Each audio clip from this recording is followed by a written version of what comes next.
ہے جو کل اختر مینگل صاحب کے جلسے پر حملہ ہوا، 15 یا 17 شہادتیں ہو چکی ہیں اس وقت تک. ہم اس کی پرزور مذمت کرتے ہیں، اور جو کوئی بھی اس کے پیچھے ہے وہ پاکستان کا دوست نہیں ہے، وہ پاکستان کا دشمن ہے. ہم اس کے خلاف کھڑے ہیں، اور ہم پوری قوم سے یہ اپیل کرتے ہیں کہ اس دہشت گردی کے خلاف متحد ہو، ہمارے ساتھ کھڑی ہو. جو حق ہے بلوچستان کے عوام کا کہ ان کے نمائندے اختر مینگل صاحب ہوں، مہرنگ بلوچ ہوں یا اور کوئی ہو، کہ وہ سیاست کریں، اپنی آواز بلند کریں، بے خوف و خطر اپنی آواز بلند کریں. اس حق کو ہمیں ماننا ہوگا. یہ حملے کسی کو چپ نہیں کرا سکیں گے.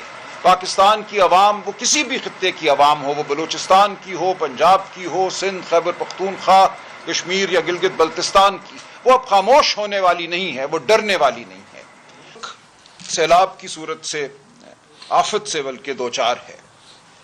میں خود مختلف علاقوں میں گیا ہوں، سیالکوٹ گیا ہوں، سمبڑیال گیا ہوں، قصور کے علاقے، اور کل میں مزید پنجاب کے مختلف علاقوں میں جاؤں گا. ہماری ٹیمیں خیبر پختونخوا میں سرگرم عمل ہیں. سندھ کے حالات پہ ہماری نظر ہے. تو ایک آفت ہے جو اس ملک پر ٹوٹی ہے.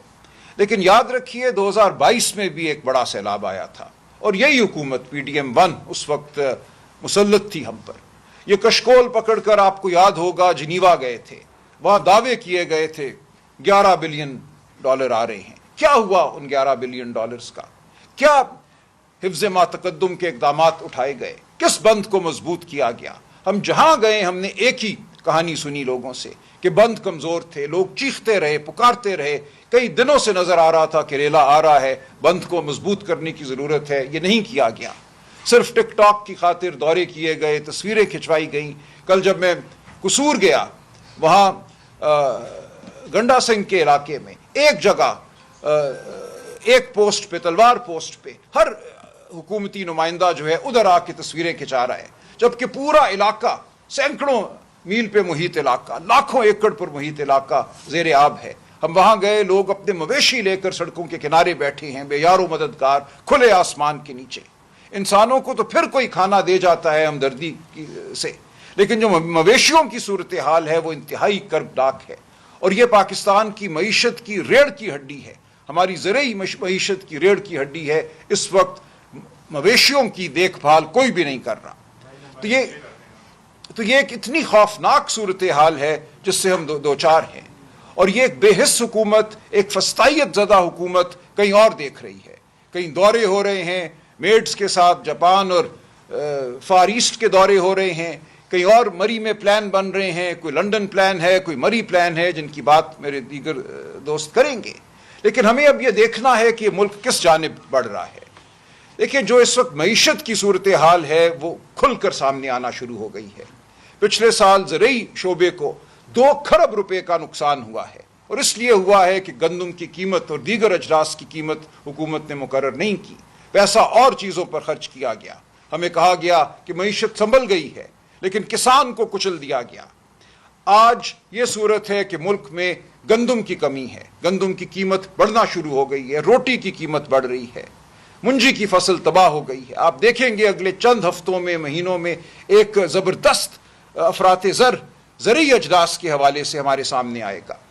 ابھی کل پرسوں جو ہمارے سامنے اعداد آئے ہیں، ان کے مطابق ہمارا جو بین الاقوامی تجارت کا خسارہ ہے پچھلے 1 سال میں وہ 30% بڑھ گیا ہے. ہماری برآمدات میں کمی آئی ہے، ہماری درآمدات جو ہیں وہ بڑی ہیں. اس وقت ڈالر مارکیٹ سے ناپید ہے، اس کو مصنوعی طور پہ خرید کے ذخیرہ کیا گیا ہے. لیکن جس دن ڈالر ٹریڈ ہوگا، اس میں خرید و فروخت شروع ہوگی، تو آپ دیکھیں گے کہ جو مصنوعی قیمت ڈالر کی قائم کی گئی ہے 284-85 روپے، وہ کہاں جائے گی؟ وہ 300 سے اوپر جائے گی. اس سے افراط زر کا ایک اور دور ہے شروع ہوگا. تو ایک پورا مصنوعی نظام جو 8 فروری کے الیکشن کو لوٹ کر قائم کیا گیا تھا، اب سسکیاں لے رہا ہے. آپ دیکھیں گے کہ یہ نظام جو انسان دشمن ہے، جو غریب دشمن ہے، جس نے ووٹ کی لوٹ پر ایک ہیولے کو کھڑا کیا ہے، یہ اب گرنے کو ہے. تو ہم آپ کے سامنے حاضر ہوئے ہیں، ہم قوم کے سامنے حاضر ہوئے ہیں. ہم منصوبہ سازوں کو کہتے ہیں ہوش کے ناخن لو. اب بھی وقت ہے، قوم کو ساتھ لے کر چلو، سچ کو اپناؤ، جو حقیقت ہے اس کو سمجھو، اس کو مانو. ہمارے سامنے کل 2 خطوط آئے ہیں اسلام آباد ہائی کورٹ کے انتہائی جلیل القدر جج صاحبان کے. یہ خطوط ایک داستان بیان کرتے ہیں کہ اس وقت ملک میں عدلیہ کی حالت کیا ہے، کس طرح اعلیٰ عدلیہ کو مفلوج کر دیا گیا ہے، کس طرح 26ویں آئینی ترمیم کے بعد جو حملہ ہوا ہے عدلیہ پر، اس نے اس ملک سے عدل کا تصور ختم کر دیا ہے، انصاف کا تصور ختم کر دیا ہے، ایک آزاد عدلیہ کا تصور ختم کر دیا ہے۔ تو یہ تمام تصورات تو ہماری سرشت میں بستے ہیں۔ دیکھیں امام ابو حنیفہ نے کیوں چیف جسٹس بننا قبول نہیں کیا تھا، قاضی القضاء خلیفہ بنانا چاہتا تھا؟ کیونکہ ان کو خوف تھا، ان کو یہ شبہ تھا کہ یہ شخص مجھ سے اپنی مرضی کے فیصلے کرائے گا۔ انہوں نے اس عہدے کو ٹھکرا دیا۔ امام حنبل فکری طور پہ اپنے نظریے پر کھڑے رہے، قاضی نہیں بنے، کوڑے کھائے، خلیفہ کی جیل میں گئے۔ تو یہ ہے ہماری روایت آزاد عدلیہ کی، آزاد منش ججوں کی۔ ہماری روایت میں شامل ہے جمہوریت۔ پاکستان ہم نے ایک جمہوری تحریک کے ذریعے حاصل کیا۔ قائد اعظم کی پوری زندگی جمہوریت کے لیے گزری، جمہوریت کی انہوں نے بات کی، ہر ادارے کو انہوں نے کہا کہ تم جمہوریت اور جمہوری اداروں کے تابع ہوگے۔ آج اگر کوئی یہ سمجھتا ہے کہ پاکستان کو سی سی کا مصر بنا دیا جائے گا، یا کوئی اور ملک جہاں کہتے ہیں جمہوریت نہیں اور معاشی ترقی ہوئی ہے، تو پاکستان میں بھی ہم جمہوریت کو دفن کریں گے اور معاشی ترقی حاصل کریں گے، تو یہ خام خیالی ہے۔ ڈکٹیٹر معاشی ترقی کی ضمانت نہیں ہوا کرتا۔ کتنے ایدی امین ہم نے دیکھے جو اپنے ملکوں کو تباہ کر کے چلے گئے، ان کی اقوام آج ان کا نام لینے سے شرمندہ ہیں۔ پورا افریقہ، لاطینی امریکہ اور ہمارا اپنا ملک اس کی مثال ہے۔ ہر فوجی دور کو آپ دیکھیے، بلند بانگ دعوے کیے گئے کہ بس اس ڈنڈے کی ضرورت تھی اس قوم کو، اب ڈنڈا بردار آ گیا ہے، اب سب ٹھیک ہو جائے گا۔ اور اس کے بعد کیا ہوتا ہے؟ ملک دولخت ہو جاتا ہے۔ وہ ضیاء کا دور ہو، کیا ہوتا ہے؟ جمہوریت واپس آتی ہے، اس کو پھر مفلوج کیا جاتا ہے۔ وہ بے نظیر بھٹو کی حکومت ہو یا وہ 1990 کی دہائی کی حکومتیں ہوں، ہر حکومت پہ حملہ ہوتا ہے۔ بالآخر پی ٹی آئی کی حکومت آتی ہے، عوام کی تائید سے حکومت آتی ہے، اس پہ بھی حملہ کیا جاتا ہے۔ اور آج یہ کوشش ہے کہ اس ملک میں جمہوریت کا نام لینے والے نہ رہیں۔ گھروں پہ حملے ہیں، چادر چار دیواری پامال ہے، صحافیوں پر حملے ہیں، آزاد صحافت پر حملہ ہے، لوگوں کو خوفزدہ کرنے کی کوشش ہے، لیکن یہ سب ناکام ہو رہا ہے۔ یہ قوم آگے بڑھ رہی ہے، یہ قوم جمہوریت کی طرف بڑھ رہی ہے۔ جس جھوٹ کو ہم پہ مسلط کیا گیا ہے وہ آج ہم سب کے سامنے ظاہر ہے۔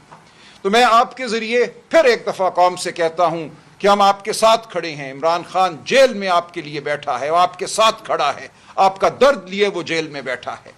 ہم ایک ایسا معاشرہ چاہتے ہیں جہاں معیشت انسان دوست ہو، غریب دوست ہو، وہ صرف عمرہ کے لیے نہ ہو، صرف وہ پالیسیاں نہ بنے جس سے اس سیٹ اور اس سیٹ کو فائدہ ہو، وہ پالیسیاں ہوں جو عوام دوست ہوں، جو گندم کی قیمت مقرر کریں جس سے چھوٹا کسان خوشحال ہو، جو پانی فراہم کریں جہاں پانی کی ضرورت ہے۔ آج سندھ میں ایک خوف کا راج ہے۔ سندھ میں اگر آپ خلاف بولتے ہیں اس کے جو وہاں برسر اقتدار ہے تو آپ کا پانی بند کر دیا جاتا ہے۔ سندھ کا میں ایک تفصیلی دورہ کر کے آیا ہوں، ہر جگہ یہی بات سنی کہ یہاں پہ سیاست پانی کے بلبوتے پر ہوتی ہے۔ تو ہم نے اس ملک کو اگر آزاد کرنا ہے ان زمینی خداؤں سے تو ہمیں جمہوریت کے ساتھ کھڑا ہونا ہوگا، ہمیں آزادی اظہار کا ساتھ دینا ہوگا، ہمیں اپنے ووٹ کی عزت کرانا ہوگی، ہمیں وہ معیشت چاہیے جو انسان دوست ہے، جو غریب دوست ہے۔ تو سب دوست بات کریں گے۔ آپ کا بہت شکریہ۔